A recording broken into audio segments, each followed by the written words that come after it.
missed trick that he didn't go for the Garrote Rogue, or does it not quite fit into whatever strategy he's going for? Yeah, couldn't say for sure. I'd be willing to give the benefit of the doubt of there wasn't that much time to test new Garrote Rogue after the patch, that it couldn't really be universally said to be one of the best decks with so little time to see how it matches up after the nerf to Garrote Rogue. But I could also see Xiaoti's lineup as having a soft target on Garrote Rogue as well. That OTK Demon Hunter, I think this particularly aggressive build of the Warrior with the Cult Neophytes should also perform pretty well in that matchup. And then Face Hunter, which was already pretty close before the nerf to Garrote, and then with the inclusion of Moonfang, I think gives him some pretty good matchups there. But we can talk about whether that actually comes to fruition, because Dragon Man is on the Garrote Rogue himself here.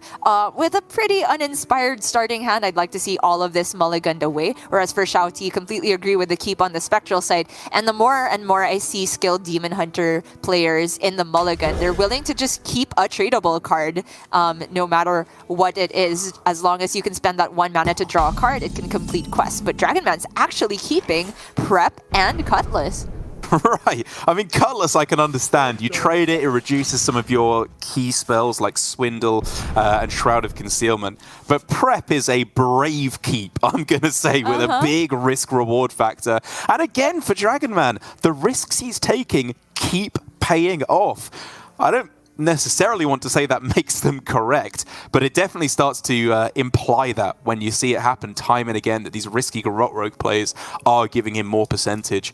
And so fair play to him. He's now in a pretty reasonable spot, only missing a little bit more card draw to make this hand really pop. He rips the Shroud of Concealment, which makes the Prep play available as early as turn 1. The Cutlass, not really necessary for that to happen if you had started with the Shroud in the first place. It's really hard to honestly evaluate that mulligan, because if we're looking at this hand, like, he could have ended up with this type of hand just by mulliganing all of the original stuff, right? You're likely to end up with minions. But I suppose when we take into account the glide fear factor later on, what he's done is deleted a Prep from his post-glide possibilities, which is generally a good thing to do, but he's also deleted a Shroud of Concealment, which is something that I would want to get back post-glide. However, not only has he gotten rid of that draw effect, he's also starting to dump minions, so overall, it seems quite good to just thin the deck, because thinning your hand means thinning your deck in this matchup as well. Whereas for Xiaoti, it was just the slow turn 1 here of the studies. No rush to go for the quest in that instance. It looked like he just wanted to have the best possibility of whatever he discovered from the studies getting to the left side of his hand as soon as possible, which is why he delayed the quest. I think you're exactly right. And like, Glide for me is the big reason why he went for this play, because if that was me for Xiaoti, I would 100% have gone Quest on 1, Spectral Sight from the left, Coin Guild Trader to trade, Quest level 1 completed on turn 2. Fantastic. You're in a really good spot in that game. But then you're potentially not having Glide available till like turn 4 at the absolute earliest, whereas with this line, maybe he opens himself up to an earlier or a more consistent Glide. I don't know. Either way, in this instance for Xiaoti, I feel like his plays have left him in a slightly worse position than he would otherwise have been in, because he missed out on that Glide, and so it's quest completion on turn 3 instead of turn 2. It's true. I don't think that slightly delayed Kurtrus is the end-all be-all of this matchup, though. I find it more so that after Kurtrus, if you still have a Glide intact, that's usually the nail in the coffin, right? Because you are both discounting the hand that you get back and also shuffling back a lot of Rogue's hard-earned card draw work, and that can delay their own lethal long enough for you to find the combo. He has gone for quest progression over Immolation Aura this turn, which I do agree with. Like, at some point, you still have to get the quest rolling, and the Neophyte, while annoying, didn't really shut off that quest progression. So even though Xiaoti has to tank a bit more face damage this turn, I don't think it's a big deal. He's got healing in the deck, and maybe he can catch even more threats with the Immolation Aura next turn. Well, Dragon Man's play, or his ploy of going for the Cult Neophyte on turn 3, didn't work out as well as he might have hoped, because Xiaoti was still able to complete quest, which is obviously the last thing that you want to see when you're using such a valuable resource as the Cult Neophyte. And while I was saying a couple turns ago that the one thing Dragon Man is missing is some card draw, That's a pretty good big one thing to be missing, as he is now just still completely dead, essentially floating all his mana on this turn, while Xiaoti can just have his pick of the litter on this turn. Like, there are so many strong plays. It could still be a glide play. If he wants, he can even dump the Arcanist Fellscream Blast with the coin and then glide from the right-hand side. But it's not a particularly disruptive glide to Dragon Man because he's only got the 4 cards in hand. 2 of them are discounted, which leads to some consideration still for the glide. But I think for Xiaoti here, he's not in a rush to go for that glide. So if there are alternate ways to progress this quest, and with the Spectral Sight, there definitely is, I'd be inclined to go for that instead.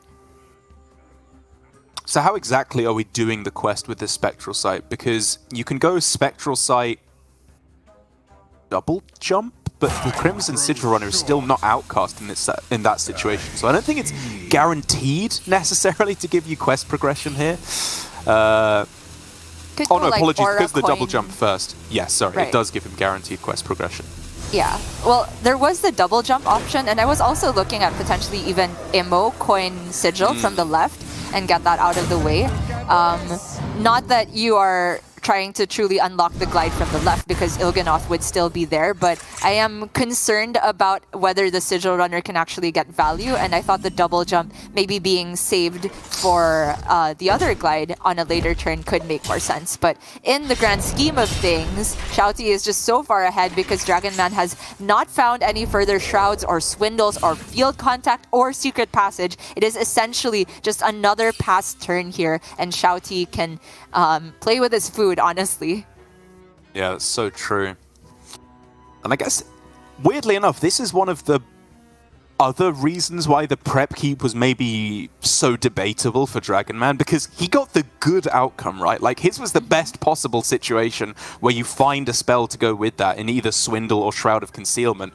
But that's still one card that doesn't draw you cards in the preparation. It's another card you didn't mulligan for Swindle, Contact, or another Shroud of Concealment. And so even though he got to play it sooner and save some mana, mana is not his concern here. It's just card draw, which he is so short on. And so for Dragon Man, the effects of his plays, he's feeling the consequences of his actions in a big way here. And Xiaoti is looking, I think, primed to get Kurtrus in hand right now. He's 1 mana off from playing Kurtrus this turn. That's how crazy it's been. But just completing the quest without having to use Glide is a very big deal because we've talked about how strong that can be post-Glide in the world where the Rogue has managed to keep up with your card draw, and that's the last nail in the coffin that seals them out from being able to finish their combo. Whereas for the Demon Hunter, gliding at that point generally means their card draw effects are just cheaper when they come back in hand. But Xiaoti doesn't even have to worry about that because Dragon Man has whiffed again. Just nothing doing here. There's just nothing. Like, he plays out the second Octobot, which is, again, a disastrous situation to be in. He's clearly thinking, okay, if the Kurtrus comes down, which it essentially has to on this turn, then maybe he can weasel in another activation on the Octobot here before it gets killed off. But unless it's exactly field contact as the next card, that doesn't even matter. He won't be able to get any value off of all of this discounts. But I do respect the play because in this position as Dragon Man, you have to play as if Field Contact is the very next card. And maybe the Octobot being procced can punish Xiaoti if he gets a bit too greedy with just playing the Kurtrus. But then again, we have to say, is it even too greedy to let the Octobot go off here? Xiaoti can have a pretty solid read that Dragon Man's hand is no card draw at the moment. And even if there were a Field Contact to come off the top, from Xiaoti's perspective, the worst thing that could happen is, say, 5 Battle Cries for 0 mana in hand. That's not even close to managing lethal for Dragon Man with 19 left in deck. So I think it's totally fine to go for the Kurtrus here, do the proc for Dragon Man so he can't get any more than 5 discounts, and just proceed about the Il'gynoth game plan later on. No! Oh, this is the cruelest of outcomes. Dragon Man getting through to the finals, playing his absolute heart out, and then this is the hand he's dealt in the grand finals. We can talk about punishes for keeping the prep, but this hardly feels like the punishment fits the crime, if we even want to call it that. Like, absolutely no card draw the entire game, nothing he can do. Xiaoti with the absolute nuts. what can you do? 1-0 Shouty, as is tradition. And that's such a big problem for Dragon Man because we've talked about how this Druid looks like it's in a terrible position against Shouty's lineup with the exception of the OTK Demon Hunter. But that's gotten a win now, so even if Dragon Man can bounce back with the Garrote Rogue, take a win with the Handlock somewhere as well, this Druid just does not seem to have a favorable. That being said, he did take a win with this Druid in the quarterfinal versus Sleepy Bear a while ago, even though it was faced off against the Handlock. He found a spot where the Celestial alignment could still get him the win, and it was very good identification that even if there could be like Giants and Gnolls coming back the other way, doesn't matter if you have a big enough Anaconda pop-off turn. That is a rare situation though, in my opinion. It's more likely that you get run over in that matchup, so if I were Dragon Man here, I'd be hesitant to queue up this Druid, but at some point, he needs to get a win with it. He does, and he's just going to bite the bullet now, tear the Band-Aid off and go for the Druid as the second Q in this series. Against the Warlock, the Handlock for Shouty, which was a bit of a contentious pick. But I think Sossel was talking about it in the previous series. There's been a real influx of the Delete version of Warlock that runs the Grimoire of Sacrifice, relies entirely on Tamsin for its win condition. Where have you landed after seeing a little bit more in this Masters Tour on Handlock versus Delete Warlock? I have to say, despite our two finalists running the Handlock, I'm just such a fan of the Delete Warlock. I just cannot think of any bad matchups for it. I just, okay, maybe Mozaki Magus, that type of thing. But I think the Delete Warlock has good matchups versus aggro because of all the heal and removal you have. I think it can beat Handlocks as well because you are capable of removing 8/8s with the Grimoires and the Moargs, and you can get to the fatigue even faster than them. Maybe OTK Demon Hunter could be a little bit difficult because of Glide, but you could say the same thing for Handlock as well. However, if you are expecting quite a lot of Celestial Druids, that's where the Handlock can truly shine compared to the Delete Warlock, because Delete Warlock just cannot punish them for going for alignment with so little threats in the list.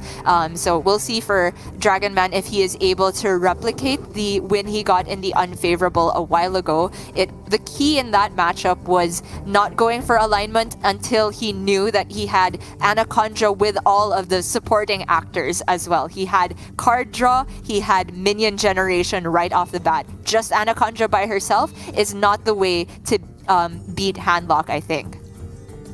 And so far we haven't really seen those types of hands coming together like we saw for Tianming in his semi-final against Shouty with the Druid, going for the game plan of just ramp, Solar Arbor, Solar Cenarian, Solar Arbor, hoping that just raw stats on curve would be good enough. But it's really difficult to be more efficient than Handlock in terms of big stats. Like, once turn 5 or 6 rolls around, if you've ramped as the Druid, you're playing 2 8-drops at once. Fantastic. But then the Handlock on the other side is going like Scavenger, Flesh Giant, Gnoll, all this nonsense, Raise Dead to play yet more of them, and they have incredibly efficient removal to go alongside that. And so I think for Dragon Man, like you say, a perfect Celestial alignment where the stars, funnily enough, truly align with all the cards that you're able to play. Or you just go for a Glowfly Swarm, Solar Arbor, and hope that they don't have a Soul Rend to be able to clean it all up and just take them by surprise. That's right. There are 2 avenues to victory here, and the Glowfly game plan I find is the easier one to achieve because Anaconda is only 1 copy of it. You do have the Moonlit Guidance to maybe give you another chance at finding it, but without the Claw Machine, it's difficult to rely on that as the end-all be-all. For now, though, I'd like to see Dragon Man hold on to just the nature studies here in order to make any future Fungal Fortune / Overgrowth draw happen a little bit sooner. Shouty, though, the Neophyte, is a pretty enticing keep versus Druid that can wreck a lot of their ramp game plan, just shutting off an entire turn most of the time when you play Neophyte, so I wouldn't mind seeing him hold on to it, but at the same time, I can also see the argument for tossing it because you don't generally want to play it on turn 2. You want to keep tapping as Handlock. It's really weird, isn't it? Because what we've learned over our stay in APAC Grandmasters together is that against Rogue, where Cult Neophyte often feels most effective, or even OTK Demon Hunter, absolutely agree. You want to toss it and you want to play it after your big threats come down to protect them from going for the combo. I'd be more inclined to keep it versus Druid because there are so many specific breakpoints along the way where it's powerful to disrupt them. If you can disrupt the Overgrowth, obviously, if you can disrupt the alignment, the Glowfly Swarm, all of these breakpoints feel very powerful. But at the same time, I can respect Shouty to just mull it away, look for the Flesh Giants and the backfires. Very interesting choices off the first nature studies for Dragon Man. The Overgrowth seems redundant because he has one already. So yes, I am looking at the Moonlit Guidance. Every one of those is another chance of getting another Anaconda. Off of the second studies though, it's a lot closer between Bloom and Cenarian Ward, I think. I think I like the Bloom here. For Dragon Man, his hand looks like it's doing powerful things already. You just need to do them quickly. Quicker than your opponent can get down the Flesh Giants, because as it currently stands, I don't think this is a Celestial Alignment game, unless I'm very much mistaken. I think it's just ramp into powerful plays without needing to go for that effect. And so for Dragon Man, just going for the Bloom to do that a little bit quicker makes sense to me. For Shouty here, I think he can have a pretty solid read on there being an Overgrowth, another nature studies played into a hero power turn. But this Neophyte is so expensive to play here because it's not Backfire. And Backfire is progressing every other point of his game plan a lot more efficiently. So I think it's fine to let Dragon Man have his big ramp. Agreed. Yeah, the setup is a spell in Overgrowth, but the payoff will also most likely come in the form of spells from Solar Arbor, Solar Cenarian, Bloom into... I don't know, you go for the Glowfly Swarm and the Arbor up. Everything is spells in this deck, so Cult Neophyte will always be powerful. Whereas now, Shouty is setting up for a really spicy looking turn. Tap a Netheron is looking very nice to me. And then even just Tour Guide to round out the turn and keep that mana flowing looks very strong.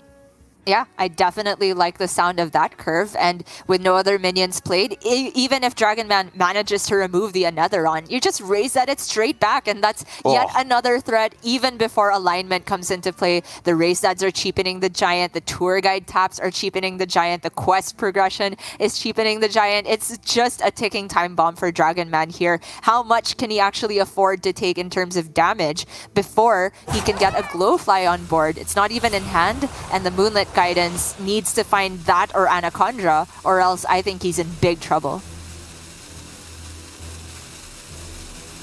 I guess the one consideration for Shouty is dilution of the death pool for raised deads. You would rather just get a bunch of Netherons and Cult Neophytes, but goes with the Tour Guide anyway. Dragon Man gets a pretty crucial top deck here in the Glowfly Swarm off the top. Now all of a sudden he is very comfortably threatening lethal next turn, so Shouty is up to try and find a firm enough response. And he does have it. Both the Slingers can take down a 2/2 apiece, and the Null as well. You'd like to play that first. And he can drop down a Neophyte at the end of all of it just to spend all the mana cleanly. If he clears 3 of the Glowflies and sends 9 face, the most Dragon Man can threaten is 24 damage. So he actually has to trade the Anetheron as well in that case. Or just play a Neophyte to shut down the Solar Arbor, right? Good point. Yeah, that's also a real consideration. And I really hate the sound of like trading another one. Yeah, so I do agree. The Neophyte makes sense. Does it shut down Bloom Solar Arbor? It does, right? Still, like he'd be 1 mana off from doing all of it. Yeah, it would have to be Bloom to be able to go Solar Arbor alongside it. And I don't know about Shouty, but I'm not playing around that. I want to finish this game nice and quick. Never play around the Bloom, only the Boom.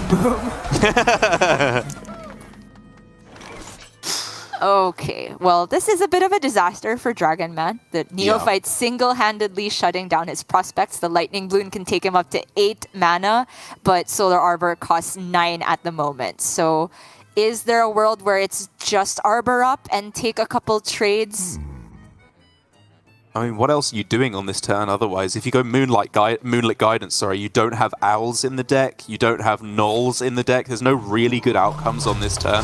And so I think just take the highest tempo option you have available, which is by far Arbor up. But man, are these trades ugly. Honestly, the buffs only allow him to take VTs on the 2-1s, Right. where they didn't before. It's still a bad trade into Neophyte and the Null, and the double trade into the Anetheron wants to make me vomit in my mouth a little bit. So he is actually just going to take out the Neophyte here, except that there's the possibility of dying to Baron Scavenger plus quest progression. If there's... Oh, sorry, the quest progression couldn't even happen with double Raise Dead, so he's never dead in this position. And these Raise Deads, Gia, are just absolutely backbreaking. The double Shadowblade Slinger would be fantastic. Neophyte would be fantastic. Goldshire Null, pretty good as well, as just a 2-mana 5/4 rush once all is said and done. Yeah, the fact that oh my goodness. The fact that there's just another Neophyte, possibly even 2 happening this turn is just locking out any chances for Dragonman here, because what he had done with the Arbor Upturn is maybe buy himself one more turn to then go for Lightning Bloom into Solar, Cenarion Ward, get some Gabby 8s and try and sneak back that way. But if a Neophyte is added in the equation, he simply has no fight back potential.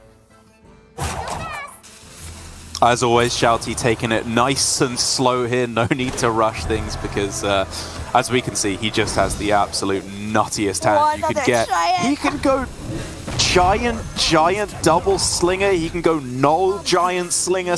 There are just so many strong plays. I can't even think of anything that can go wrong. The only downside of this play is he didn't get a Neophyte down, so Dragonman does get a turn of Hearthstone. He actually gets to play, but it's going to have to be the most ridiculous turn of Hearthstone you've ever seen, as he just lets it rip, throws down his cards, Solar Cenarion, and prays for some of the best 8-drops that you have ever seen.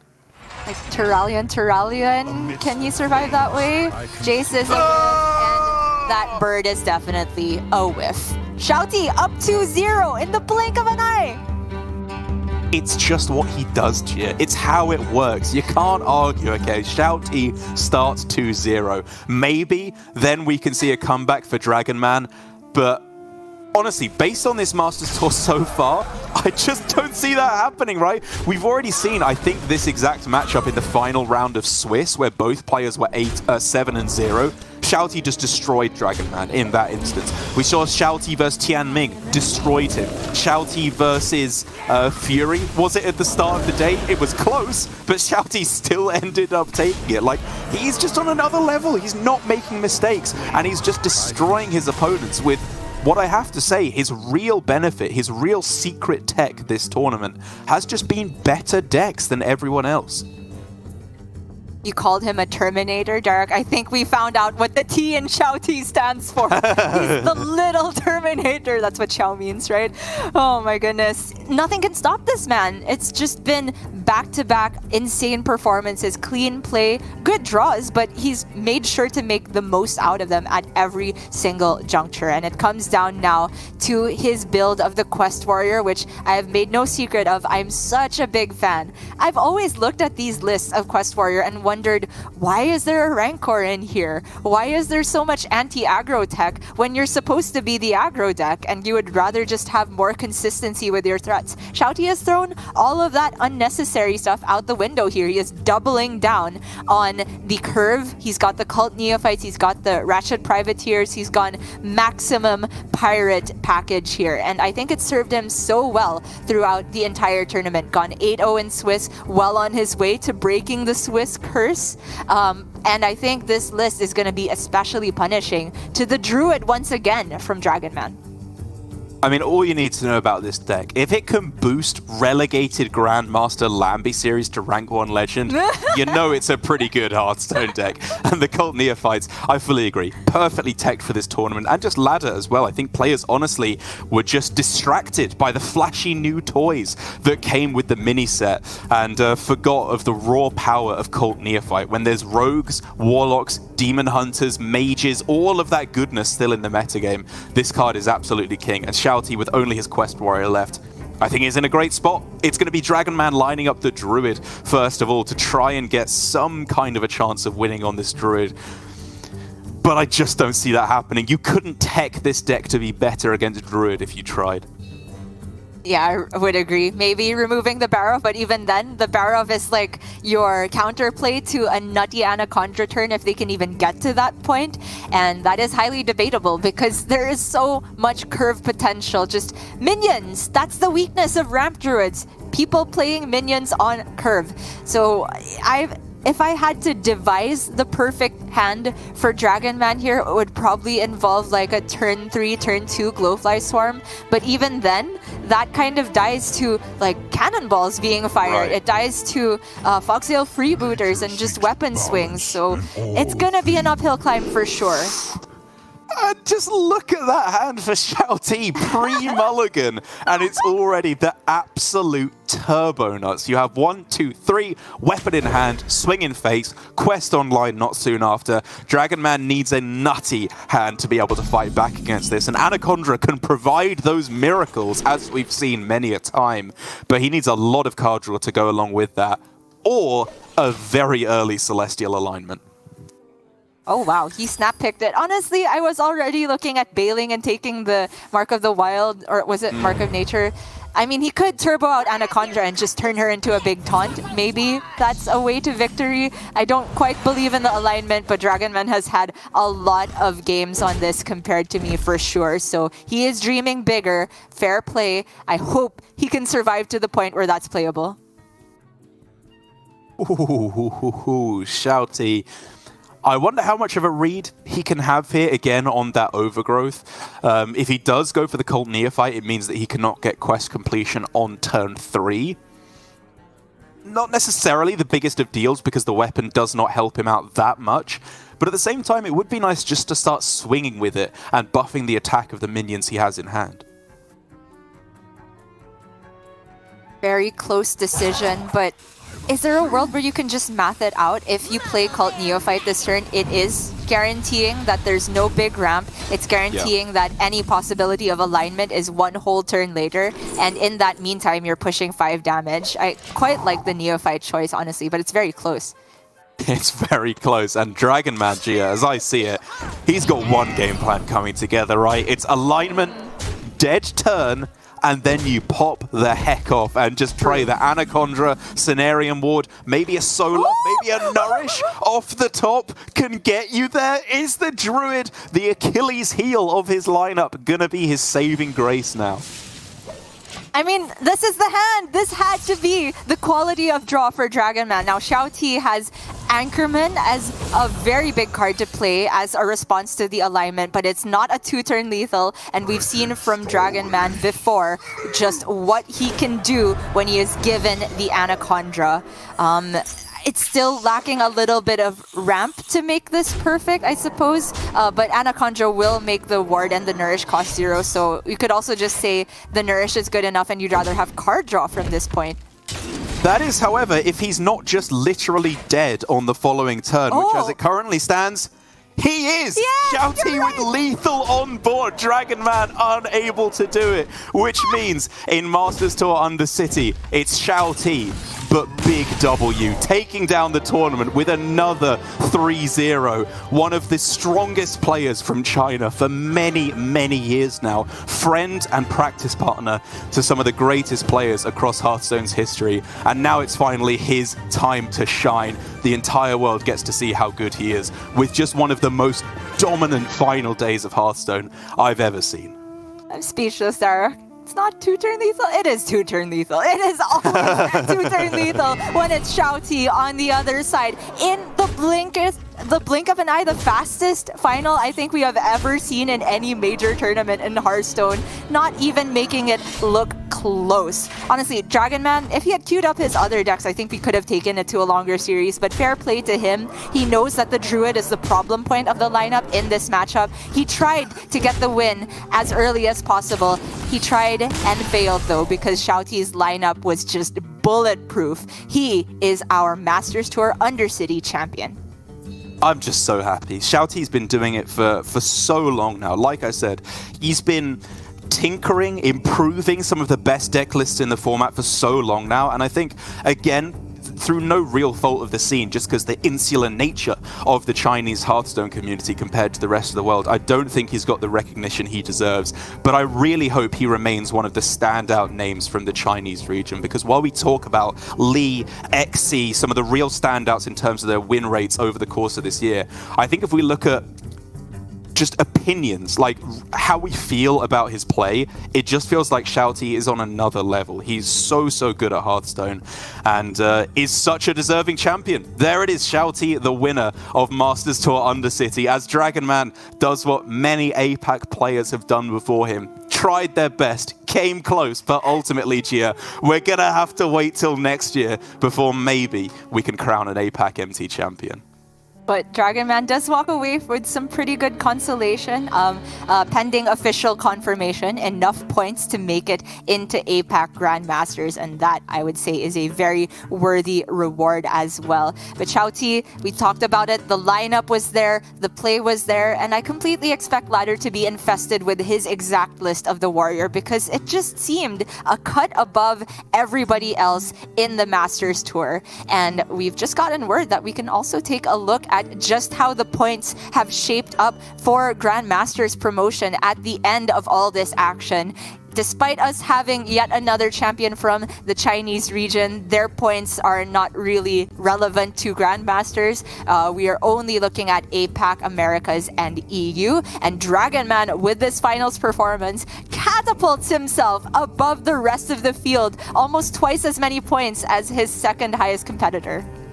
Yeah, like you said, almost double. An unbelievable performance from Dragonman, and such an exciting looking top of the leaderboard here.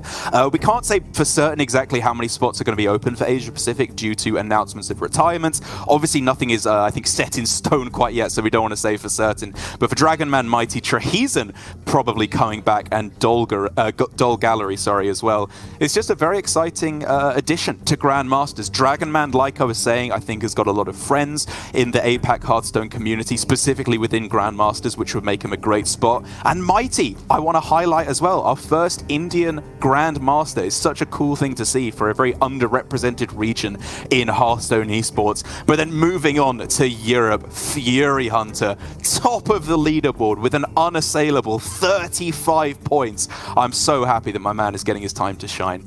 I'm so happy for him as well.